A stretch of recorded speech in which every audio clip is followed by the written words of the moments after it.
Hello, Hockey World. Today is Friday, May 17th, 2019. I'm Jan Levine. I'm Russ Cohen from Sportsology. And I'm raggedy t-shirt wearing Michael Agello, and this is the HockeyBuzzcast here on HockeyBuzz.com.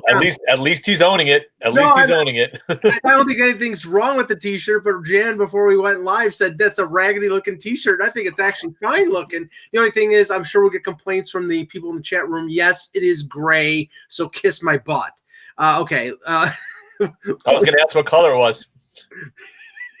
We'll start with the big news of the day, which is the Boston Bruins reaching the Stanley Cup final for the third time in 8 seasons. I know it was pointed out, and I was doing a little research before the show, that if the Bruins win the Stanley Cup, it'll be the first time that a city has won a championship in 3 sports since 1935, which was the Tigers, the Red Wings, and the Detroit Lions, which, of course, it's easy. You know what, though? But the interesting thing is they count it at, like, the end of the calendar year, but technically, like, the Jets, when they won the Super Bowl, it was 1969 because it was the 68-69 season, and the Mets and the Knicks won also in that calendar year, but they probably look at the Knicks one as 70, but Yeah, no, that's a good point. That's a good point. Yeah. But, okay, so it was a 4-0 victory over Carolina. We sort of pretty much listened to the funeral dirge of the Carolina Hurricanes over the last couple days, Russ, because we knew that with the Bruins up 3-0, there was almost no chance of the Canes winning. Then the news came out that Chara was not playing, and I immediately said when that announcement came out, it says they're giving the veteran guy a rest because they're up 3-0. They're safe in the series. They were confident they could win without him. There's going to be over a week break. It makes sense to sit him and put John Moore in, and they really weren't fazed by him not being in the lineup. No, I mean, I felt bad at the end for Rod Brind'Amour because he pretty much knew, and we were texting along. Like, you knew if that game got to 2-0, it was over. And the minute the second goal went in, Brind'Amour had that look like, yeah, this train's gone as far as I could take it. And now comes the real hard work for Carolina because, again, Don Waddell could be up for GM of the year. That's great. But I still would hand the award to Ron Francis, not him.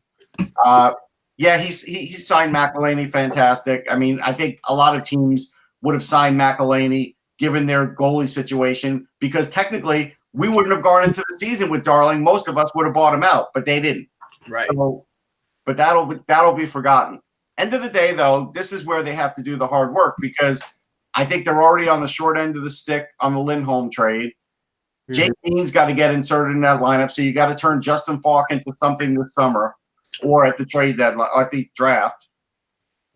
Or Justin Falk or one of the other defensemen. And you still got Netcast to get into the lineup also, but you're likely to lose Ferland, who's a free agent also, which was a component of the trade. But, yeah, I mean, that trade, clearly Lindholm going west with Hannafin made Calgary this year, and you can kind of see the impact that Peters had on him, which it worked out for both teams, right? Calgary got Peters. Peters ended up taking him far, right? Brind'Amour ended up, a lot of question marks when Brind'Amour took over the role as to whether or not he was the right guy, but clearly from everything you read and you hear, definitely was the right guy for that team. But they got a lot, goaltending, they got to decide both Mrazek and McElhinney what they're going to do. And, it's the same, almost like a thing about the Islanders, right? You got what you got from Greiss and Lehner.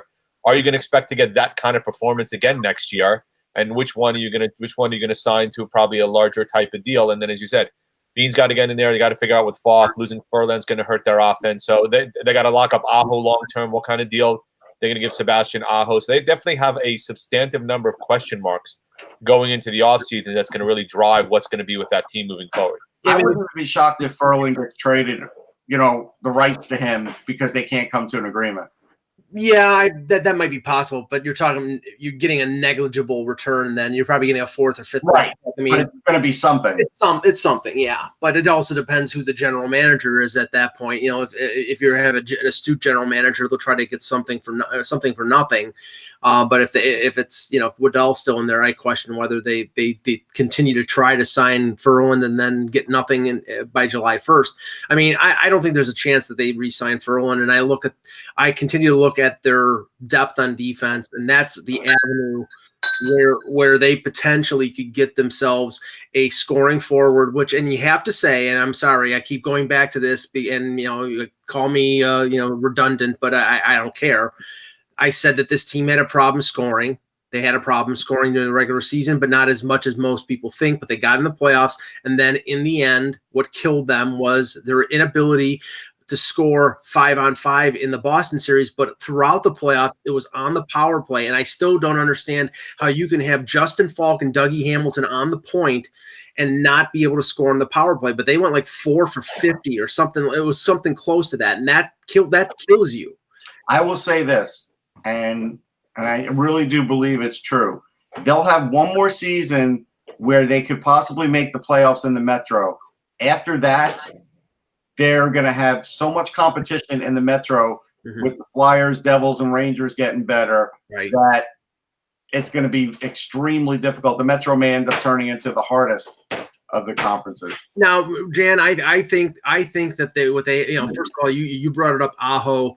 I mean, with all these other restricted free agents out there, I don't think they're going to go Aho bridge deal. They're going to try to get him locked up long term. And if it's long term, then Thomas Dundon is actually going to have to break out his checkbook, which shouldn't be a problem for him since he's a billionaire, and sign Aho for, I'd say, between $9 and $10 million on a long term deal. But the question is, they seem to be so, really hard in terms of wanting to not pay their players that I don't know if that's going to be a long and protracted holdout or what's going to happen in that situation.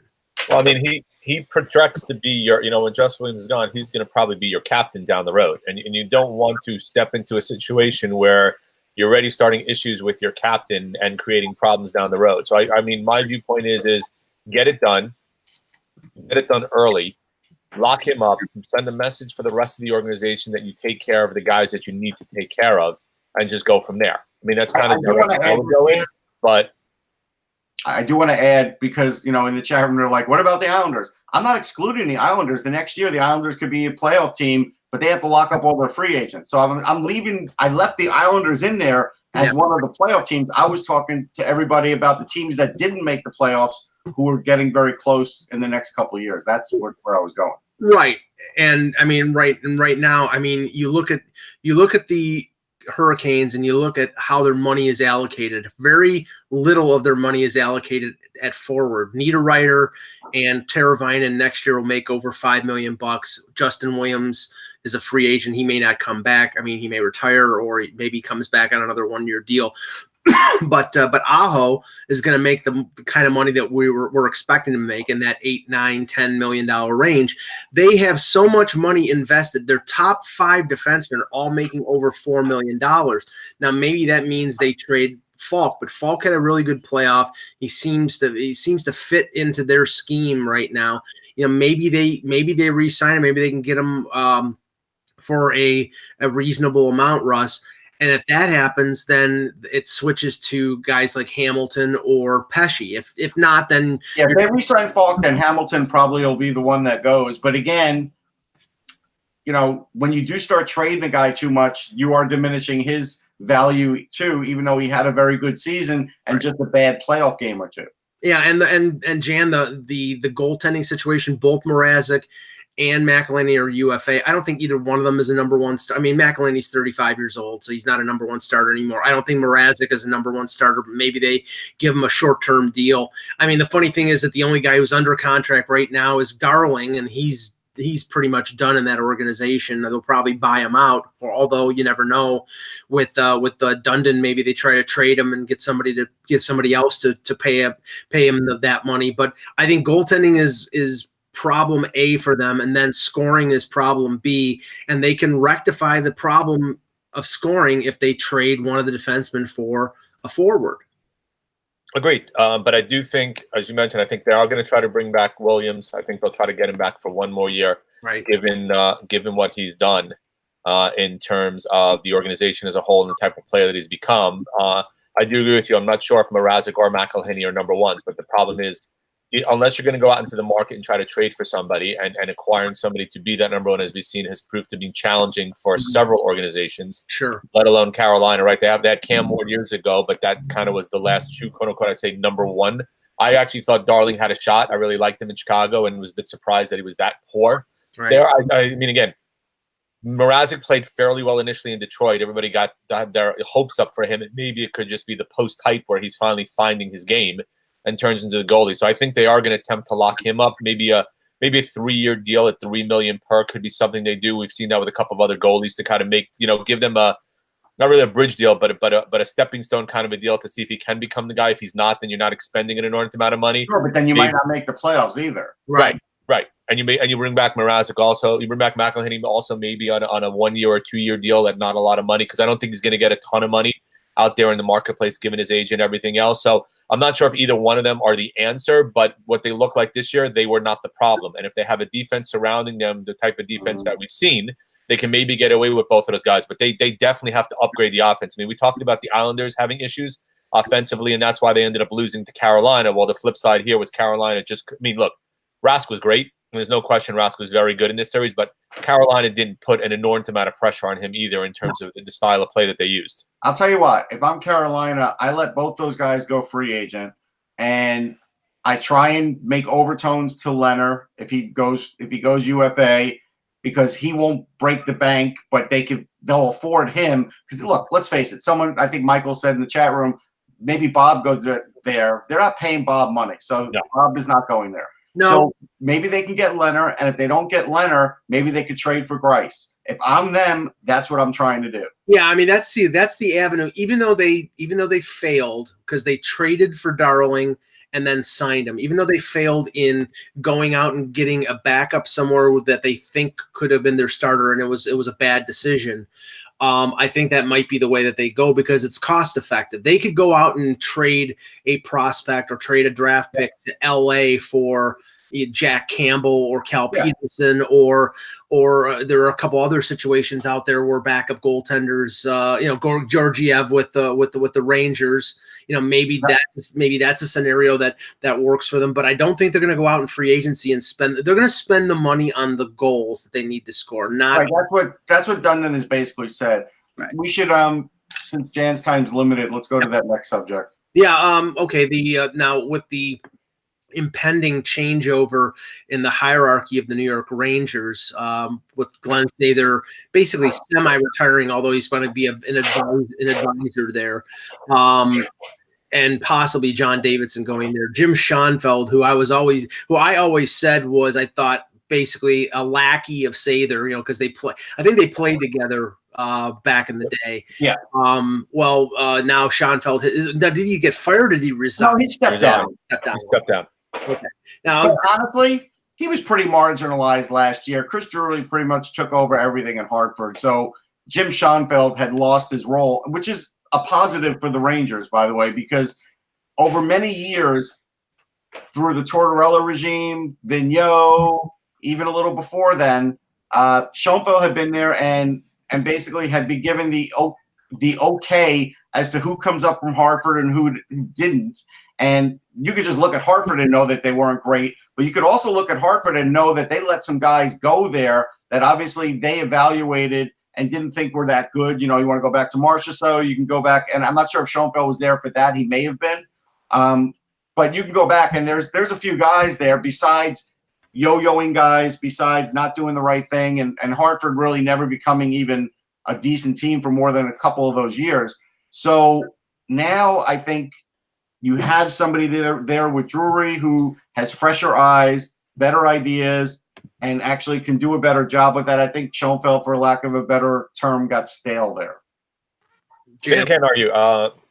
The best way to refer to it, I think Mike was sort of kind of referred to as changing of the guard, right? You're getting, say they're stepping down or moving into a senior advisory role, and there's still question. Obviously, JD clearly looks like the number one candidate to get the role. I think we'd all be shocked at this point in time, given what's transpired, if he doesn't get the role. And then Schoenfeld, yes, as you said, Russ, Drury coming in, it's marginalized him a little bit. Drury clearly has either A, had the ear of Sather, B, had the ear of Dolan, but clearly had some strong push behind him within the organization in terms of the role that he was filling. Hartford has been a tire fire for the last several years.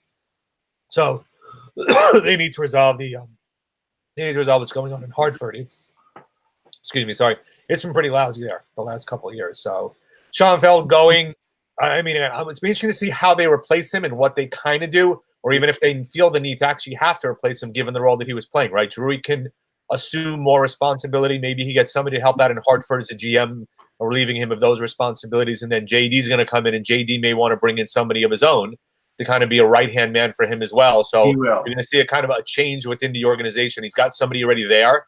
But I don't know if he's going to bring that person over to Columbus, because that person maybe end up taking his role down the road. But it's definitely going to be a new, fresh bunch of faces in the organization, which is probably not a bad thing, given that the last couple of years have been rough. But, Sather did a good job once the salary cap went in. He was horrible when the cap wasn't there because he was just spending money willy-nilly. Drury being one of those guys he just threw money at, right. Scott Gomez and et cetera. Once the cap came in, he was kind of hamstrung to a certain extent and had to be a bit more fiscally responsible. Although we've talked about, obviously, we got Smith and Stahl and a bunch of other guys who are making more money than they'd like them to, and given the overpayment, but not as bad as some of the other contracts, like the Wade Redden type contracts they gave out. Well, I will also say I think there'll be more people to step down before JD gets there, because I think, and rightly so, I don't think John Davidson wanted to get sort of the rap where he goes in and you have to fire a bunch of, hierarchy in the New York Rangers. I think he's giving them a chance to gracefully step away, which is good. Yeah, and it's weird because I know there was no rumor of it happening, but I found it curious that with Sather stepping down and nobody really, other than JD being the leading candidate there, I know Messier made some noises back in the day, but that wasn't going to happen. That the Leafs extended Brendan Shanahan, and I thought that there was a possibility that Shanahan, because I believe he still lives part-time in New York City, that he might have been interested in that job and in Sather's job, but the Leafs locked him up for 6 more years. So I think he may have used it as leverage, even though they said he had started talks with the Leafs back during the season. I have a feeling that there might have been a bit of leverage to get things done based on this opening with the Rangers. Not to say that it was going to happen, but I think it could have happened. Yeah, I think Shanahan does it right. He lets the Leafs pay him and he spends the money in New York. That's the way you do it. If you think about it, that's a perfect thing. But we've been paid in Canadian, Russ. Yeah, well, but the Leafs overpay, so they'll make up for that difference. Nothing wrong with overpaying, as long as you get results. Well, they always overpay. We know that. So do the Rangers. We know that. But as far as the Leafs go, with Shanahan doing this, Dubas is extremely safe now, and Mike Babcock is less safe than he's ever been in his Leafs tenure. That's what this move does, is it solidifies the management part of it, but not anything else. Yeah, coincidentally, Dubas and Babcock have the same length of contract left, 4 years. Yeah. Shanahan's is 6 years. So that also says that MLS&E, if things go bad, have confidence in Shanahan to plan the next stage. And they follow each other on Twitter. They do. Who does? Shanahan and Dubas. Look, I would have loved Shanahan coming on. I'm a big Shanny fan. Look, it's funny. A lot of things we're seeing, and I'm sure you guys have gotten to it already with all the stuff in the playoffs, has been a lot of talk about whether or not there needs to be a kind of I think the Athletic proposed another summit where guys get together and propose ideas for video and stuff like that. And Shanahan was the guy who helped obviously resolve the lockout in 04-05 with calling that summit, right? So not a bad idea. So I've loved Shanny when he came to the Rangers. I loved Shanny when he obviously the Devils with the Scott Stevens move and the kind of player he became. So jury's still out, obviously, clearly in terms of what's going to happen in Toronto, but we're clearly on an upward trend based upon what we've seen. Now, okay, we only have you for a couple more minutes, Jan, and I wanted to touch on this because Frank Cervelli from TSN put on his TSN Trade Center list of 15 players who may get traded or could be traded between now and July, maybe early to mid-July after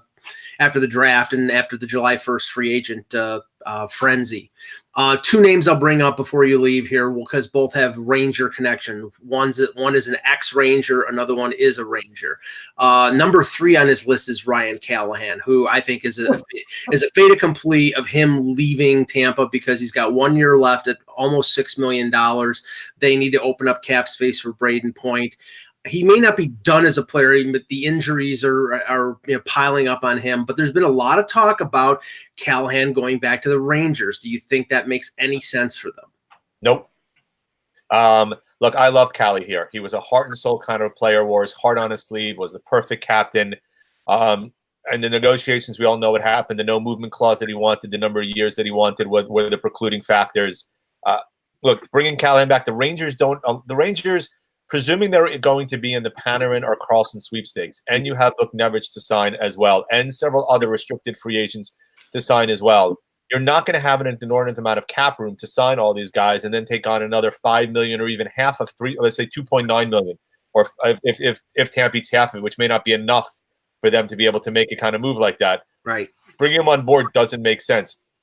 A, also in terms of direction in which you're going for the team, yes, he'd be a nice leader, and you wouldn't install him as a captain.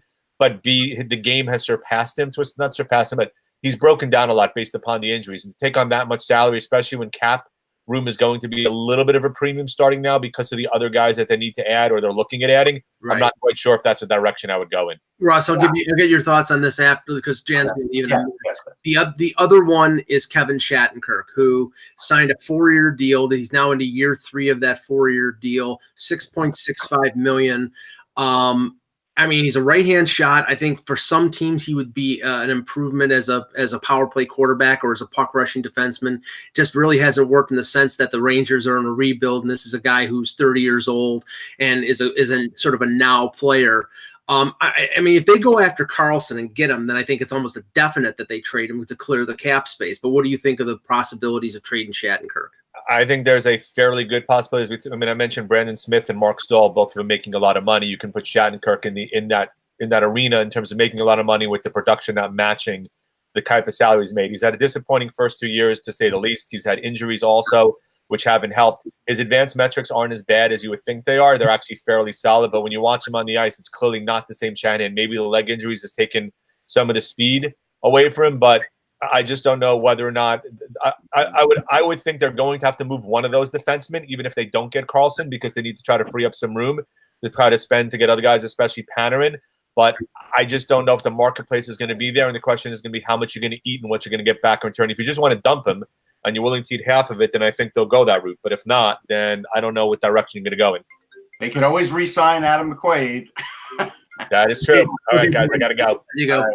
Okay, Russ, first on Callahan, do you agree with Jan that? Yeah, I agree with Jan 100%. We're not in that era where it's the 2000s. Let's bring Mark Messier back. Let's bring everybody back. It doesn't work. It's not a good idea.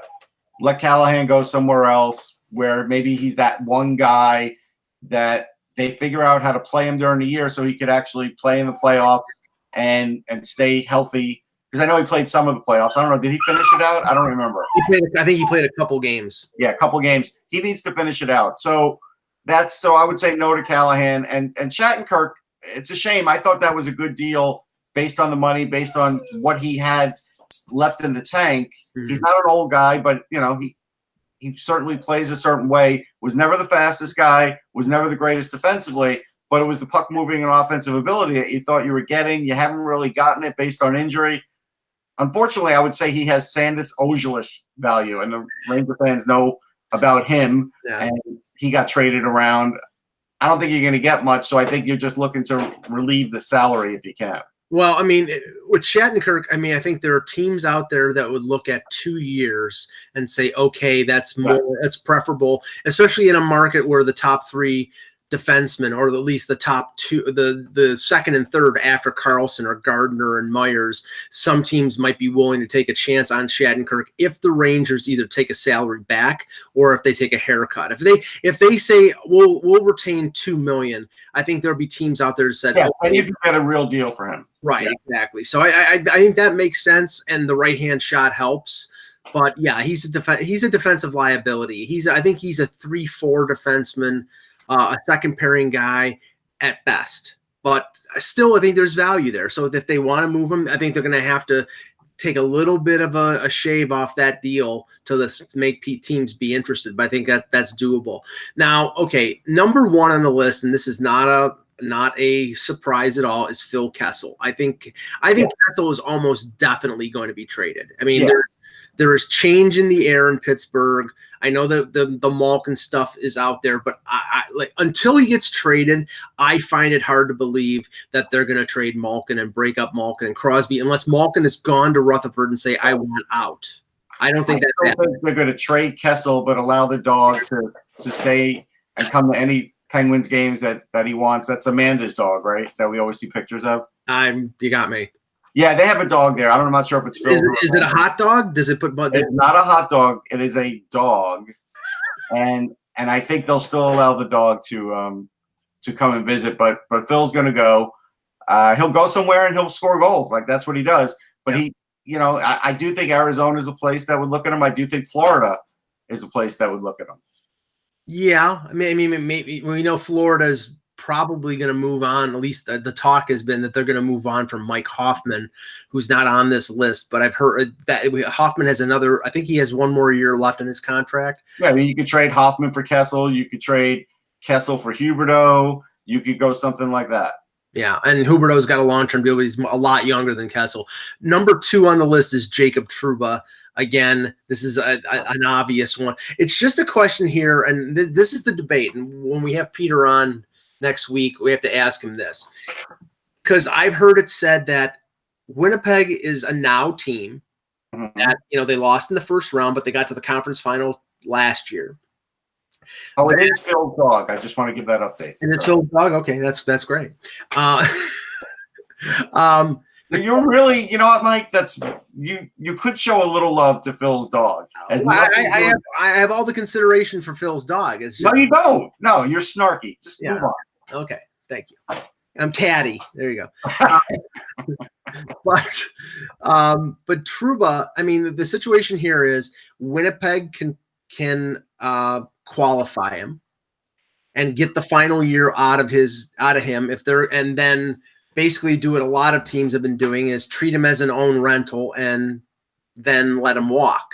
But they would have his services for one more year.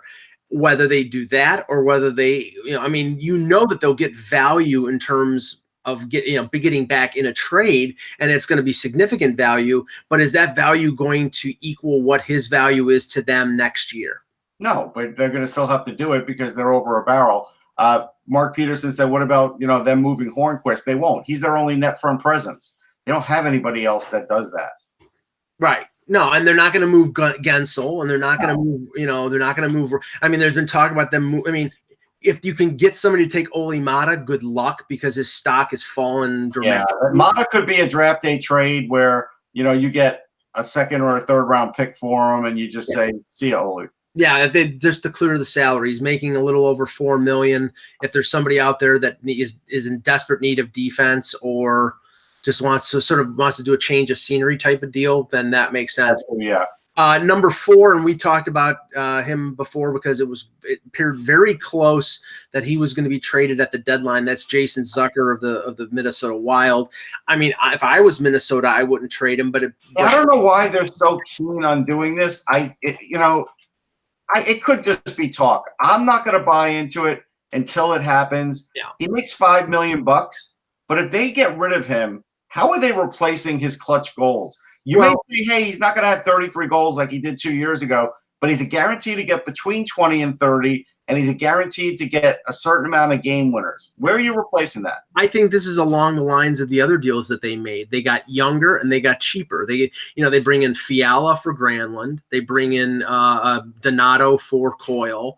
This is another where they made the mistake of trading Niederreiter for Rask, and that was a disaster. But they got good returns on the other deals, and I think you can't always look at the balance sheet. Sometimes you have to look at performers and guys that I agree. Yeah. But Fenton seems to be on that path, and it may not be limited to him. We've heard the Spurgeon rumors too. So, but we don't. You know what? We never heard a real trade for Zucker. Like there was never like Zucker for this, a Zucker for that. It's real close. We never really heard that, so I'm not buying into it. Apparently the deal that was close was him going to Calgary, and I cannot remember the name of the player who was coming back, but it was it may have been Backlund. I can't remember for sure. If somebody in the chat knows it, but it's been out there, but it fell apart at the last minute. Okay, number 5, and we've talked about this before, and X seems to be vehemently against this in terms of he thinks that other teams already interested. The other players are going to move, but number 5 is PK Subban, and I think PK Subban. It makes more sense for Nashville to trade PK Subban than it does Ryan Johansson, because they have depth on defense. They don't have depth at center. And and they sell enough tickets now, so it's not a marketing issue where you need PK for the marketing, because he is good for that. Right. I will say this. I don't think, and I know Flyers fans are going to gasp at this, and too bad, I don't think he's getting traded for Jake Voracek. I don't think they're going to want that Voracek contract, which I believe is worse than the Subban contract in length of years. Right. I don't think they're going to go anywhere near that. I don't. Now, could they balance it out with other players in the deal? Maybe. Mm-hmm. But 1 for 1, I don't think that deal gets off the ground. I don't. Yeah, Subban's got 3 more years at $9 million. The team that that's been rumored, and apparently they were the ones that were interested in Subban before he got traded for Shea Weber, was Vancouver. And if they strike out on Carlson, then that might make sense. That wouldn't be. It would depend on what they're giving up. I mean, they're obviously not going to give up Pettersson. I mean, are they going to give up Bo Horvat for PK Subban? I mean, what I find funny is, and fan bases do this. Yeah, Voracek gets 8.2 until 2023-24. That's a terrible deal. So really, he's not a free agent until 2025. They're not touching that. Yeah, I don't think anybody is. Flyers fans are funny because sometimes they like Voracek, sometimes they don't. But when they feel like he's going to be traded, they're looking for this great value, and they don't look at his deal. And his deal is so prohibitive, it's crazy. Yeah.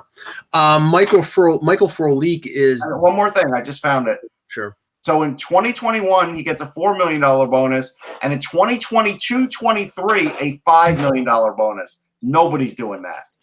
Yeah, and I think the 21-22 is because of the potential of a lockout. No, it's 2020-21, but yes. Okay, right. But again, who in 2022-23 is going to want to take a deal with Jake Voracek and have to pay him $5 million up front? Right.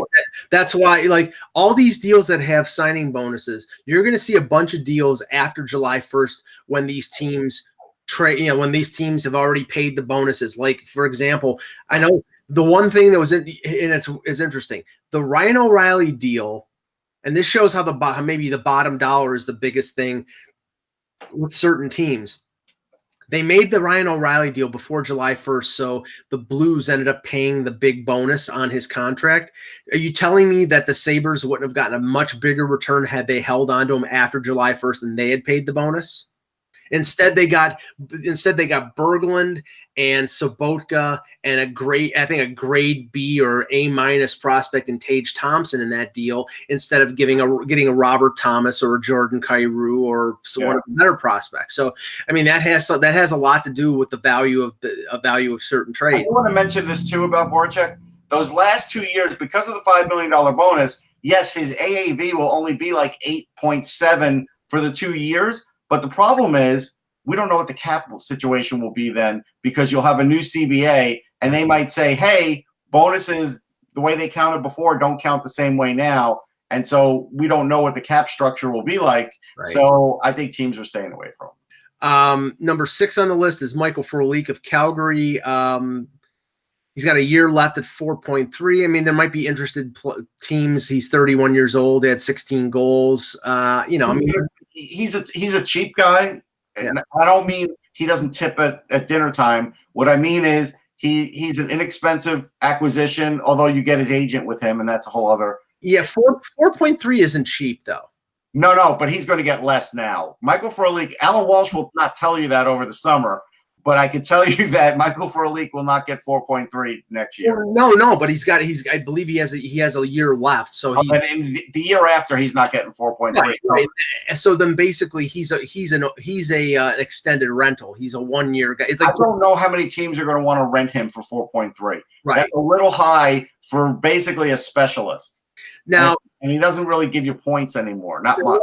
Now, number 7 on this list, I'm going to write about this a little later on because his name has been very prominent in rumors around Toronto, has been Connor Brown. And you would think that, and he scored 8 goals this year. So, he did not have a great year. He scored 20 goals as a rookie. I think he's a lot better than the 8 goals shows. But he's been one of these guys that has been crippled by his versatility because Babcock has moved him up and down the lineup. The team that has been tied to him has been Edmonton. And Russ, this just screams to me of you're going to get burned on this deal because I can just tell you right now that Edmonton will put Connor Brown with his old line mate, Connor McDavid, and Connor Brown will score. Or goals like crazy, and that's the thing. And the talk before the deadline, and I'm not attacking this guy, but the talk was a 1-for-1 with Edmonton, Connor Brown for Matt Benning, and I'm like, oh, Matt Benning is not a good defenseman. It's like then that just joint. I mean, if you're putting together a package deal to get trade Connor Brown to get Clefbaum or Larson or Nurse. I know it's going to be a much bigger deal. Then okay, then I'll sign off. I'd sign off on that. That makes sense. But if you're just getting a 5-6 defenseman, which the Leafs have tons of, for a guy who's a 3rd or 4th line forward, I don't see how that's productive. Yeah, Connor Brown, he's never getting more than 25 goals unless he does play with McDavid, right? So that you're getting probably 12 to 15 goals out of him, right? Right. Not in the Babcock system. That's why, he's down to 8 because I think if they played him again with Matthews, because with Matthews he scored 20 goals. If they put him back on that line with Matthews, the odds that Babcock's going to do that. It's very slim, I think. Right. And so I think Babcock has diminished the value of Brown. I do think teams are willing to take a chance on him, but I do think the Leafs are ultimately going to get burned because they're never going to get value back because I think Babcock dropped the value on Brown. I do. And the reason that the Leafs might be anxious to trade him is because he's got a $2.1 million cap hit, right. And they've got young guys coming up from the Marlies who they could pay. But the thing is, it's like all you're saving is less than $1 million or a little over $1 million. So, I mean, but you have to look at it like if he goes through another year like last year and he only gets 29 points and 8 goals, he's killed his value. There's nothing left. Right, but then you're not going to be spending a bunch. Like he's an RFA, and you're not going to be spending a bunch. If you like the player, but his numbers are not good, I mean, you can at least you have 2 more years before he's a UFA. That I know he's a better player outside the Babcock system, so they have to decide: are we just going to get rid of him now and do the right thing for the player, or are we going to sort of let him just go through this? Unfortunately, the Leafs usually let the players sort of go through it when they have control on guys. So you're right; they might just let it ride. Kyle Turris is number 8 on the list. We mentioned him briefly. I mean, this is a boat anchor. $6 million, 5 more years. They only had 7 goals, 16 assists. I mean, this guy was a really good player as a number 2 center in Ottawa. Now, I don't know how Nashville is going to have to throw in a sweetener in a deal big time to get Turris off their roster. Yeah, if this were like the ice cream business, you would have to get a waffle cone for free, and they don't like to give those up. Either that or those styrofoam ones that taste like crap. Yeah, they're horrible. They'll give you one of those. I like the sugar cones. No, but okay. But one thing about Turris, I think teams who play a certain style could still use him. He was never the fastest player, right? And he was never the greatest scorer, but he was an effective player. Something is going on in his game that's not the same. Could it be a system thing? Maybe. Could it be it needs a change of scenery? Maybe. So, I mean, his ice time has dropped from every year since the Ottawa trade. So he's not getting the same amount of ice time either. That does affect him a little bit. Maybe he does need a change of scenery. I could see somebody being interested in him again if you trade someone of like value. And like Sally was, yeah. I mean, but 5 years as opposed. I mean, if there's another guy out there he's only 29. I don't think you're going to die over that. Right. Shattenkirk's number 9. Now he's got Panarin on this list, and Panarin is a UFA. So I think what he's talking about here is trading Panarin before July 1st, to give exclusive negotiating rights. And normally that's a draft pick, but with Panarin, the competition might be high enough that they could get a higher draft pick or actually get players back. No, they won't get players. I think a second or a third, but the problem is how many teams are we really talking about? Because the team that negotiates with him has to start the number at 10.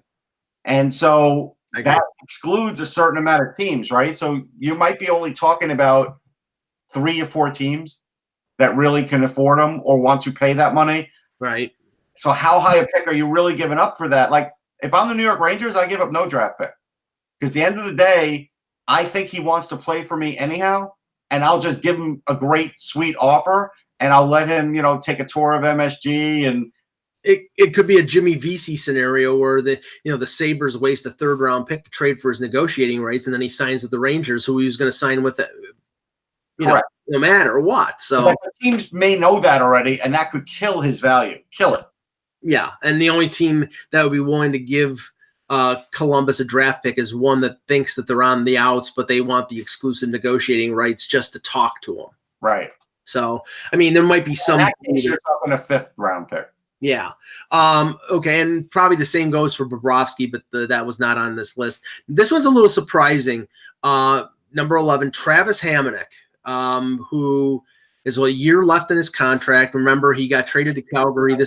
It took a long time for him to get traded out west when he basically said that he wanted to get traded to Western Canada to be closer to his family. Right.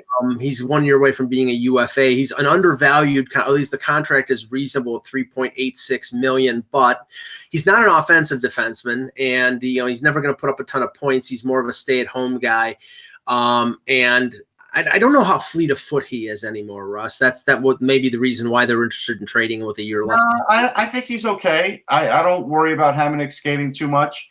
I mean, you're talking about a guy that plays over 20 minutes a game who is a plus 21. Mm-hmm. I don't really care about his points. I never have. I think on the Islanders, he had more value to them the way they used him. But, with Calgary, he's not going to. Honestly, I'm keeping Travis Hamonic. I don't believe they're trading him. Yeah, I mean, if he is truly 7 blocks. Yeah, if he's truly available, I know a team in Southern Ontario that should be interested.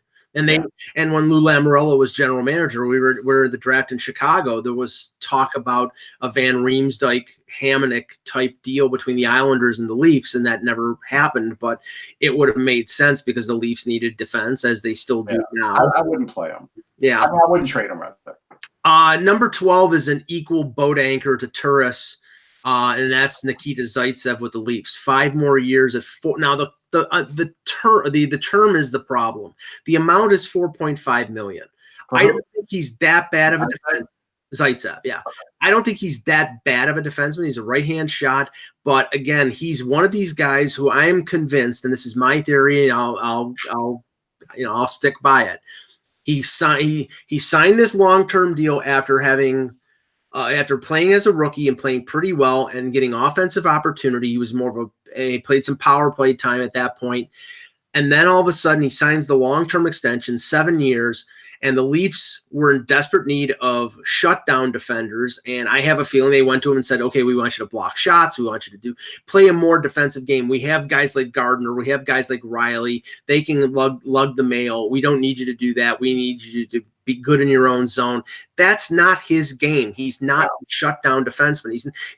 They're one of their number 1 penalty killers, and I don't think he's particularly good at clearing the front of the net. So I think he's somebody who has been hurt by trying to be something that he's not. But the problem is, as that kind of defenseman, he blocks a lot of shots, but his analytics numbers are terrible. 3 goals, only 14 points, and now he's got 5 years left in his contract. So I don't know how the Leafs move him unless there's a team out there, and reportedly there are teams out there that are interested.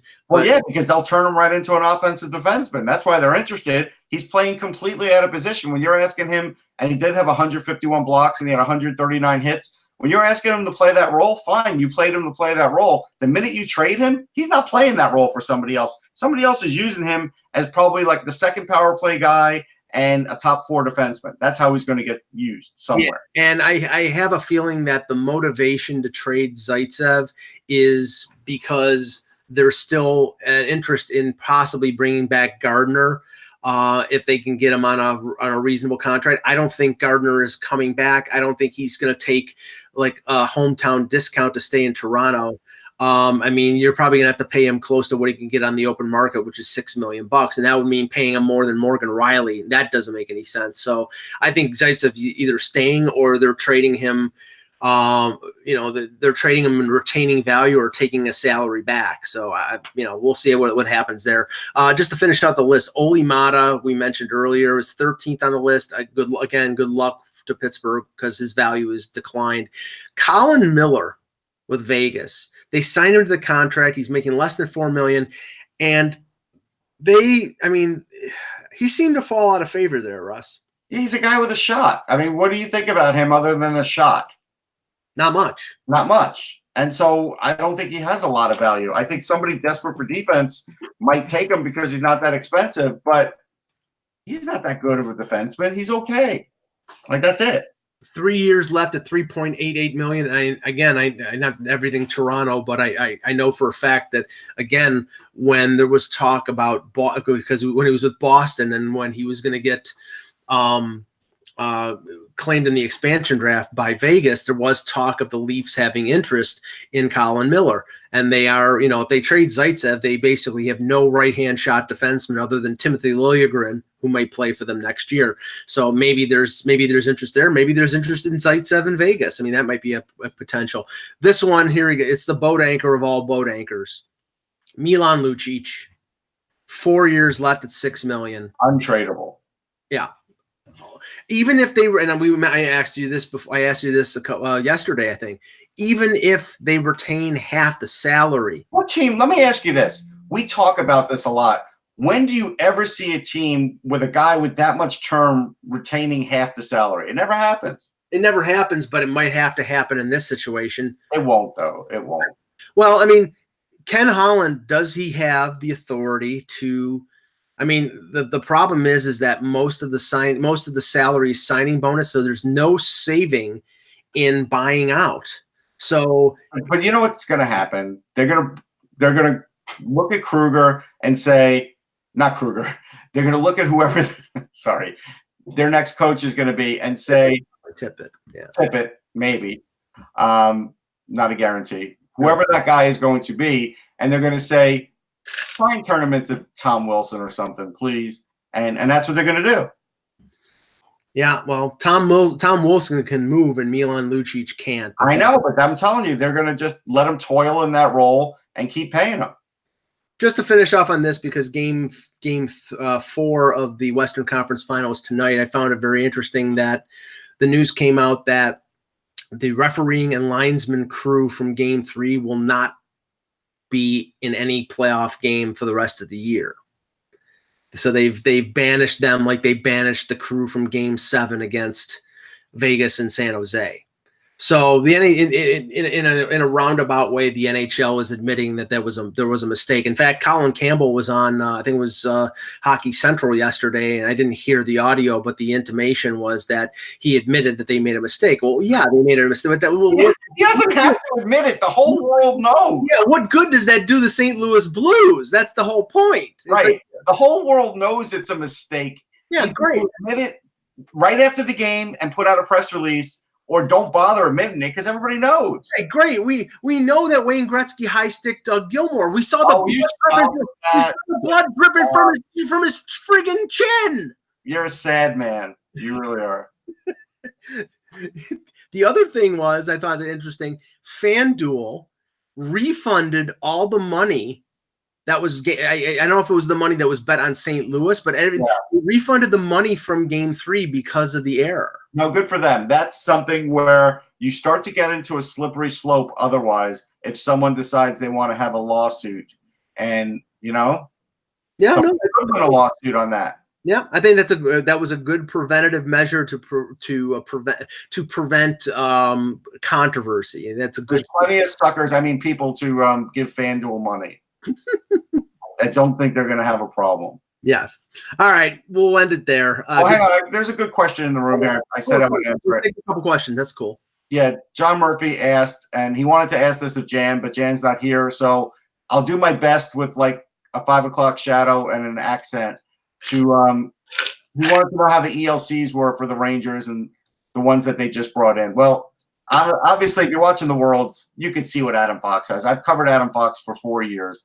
He's tremendous. Is he a superstar? No, but he's really good, and he'll give you exactly what you were hoping to get from Kevin Shattenkirk, and that's why Shattenkirk's completely replaceable now because they have Adam Fox. So we move on.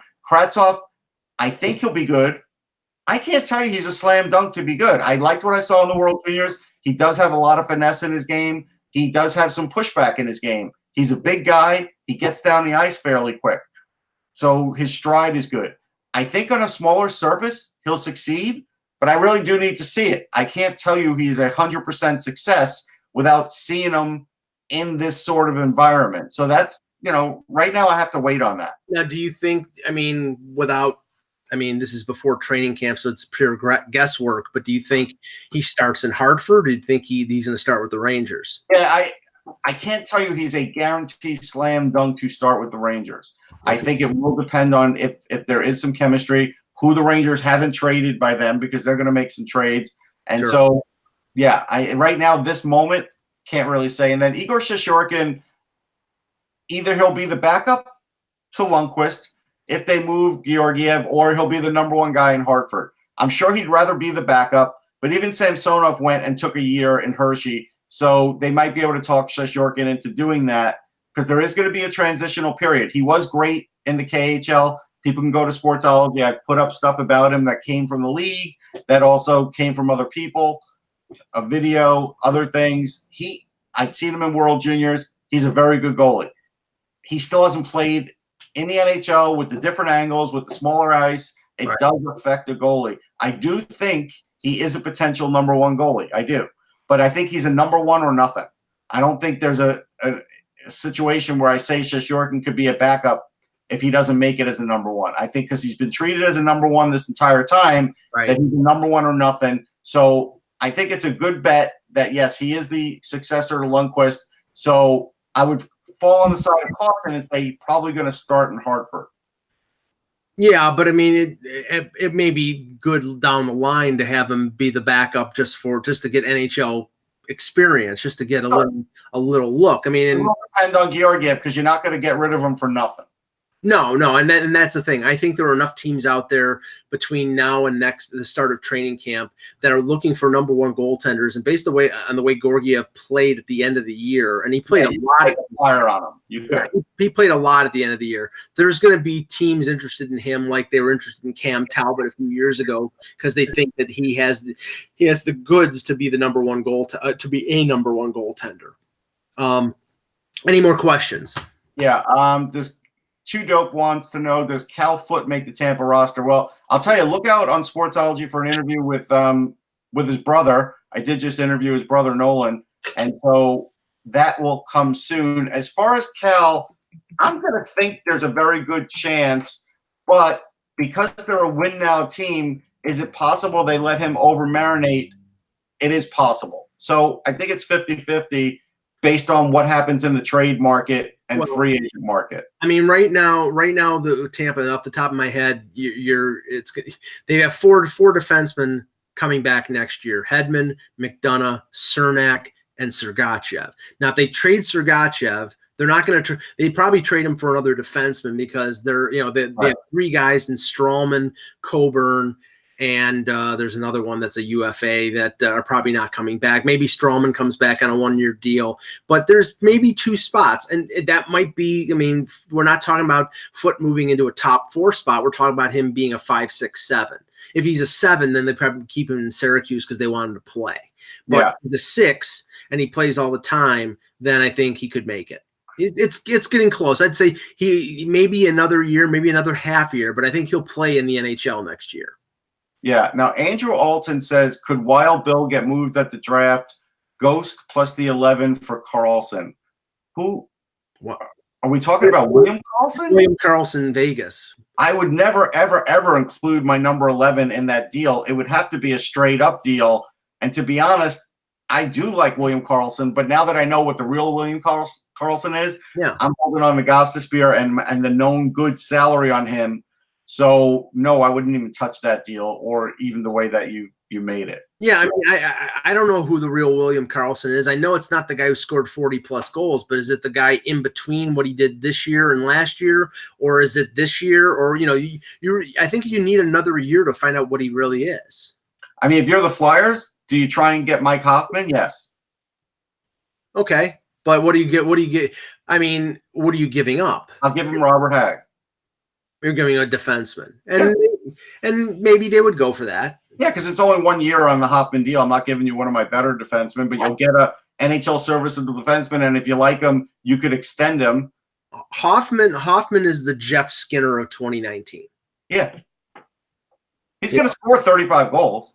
Yeah, and maybe the Sabres will be interested because they're not. It's starting to look like they're not going to be able to re-sign Skinner.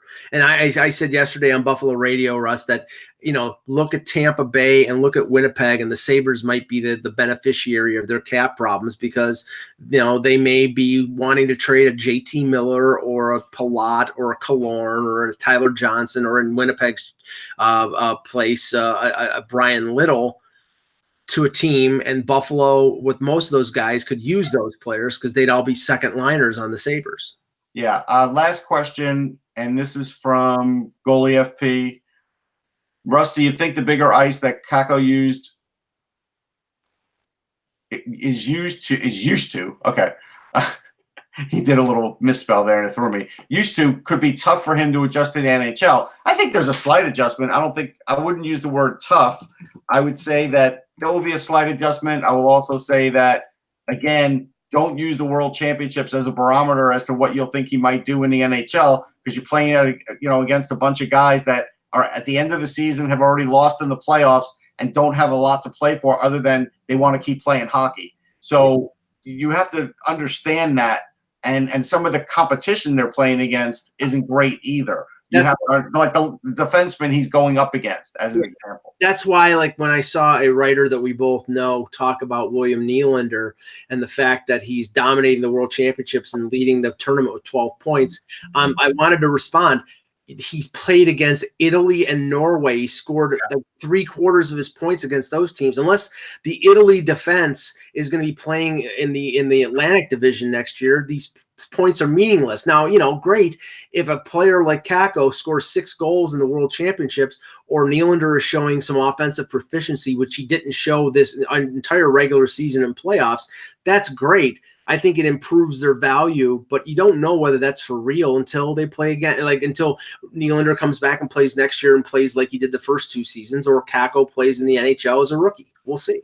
I will answer one more question, because Philly 5-0 says, what do I think of the bold moves in Locomotive? I think Mac T wants to be a hockey czar, and so now he can be in the KHL. That's it. Shut it down. Is his middle name Nicholas? Okay. Have a good weekend, folks. We'll be back on Monday with another edition of the Hockey Buzzcast. For Russ Cohen, for the departed Jan Levine, the closed critic of HockeyBuzz.com, I'm Michael Agello. Thank you for watching, and remember, without the buzz, it's just hockey.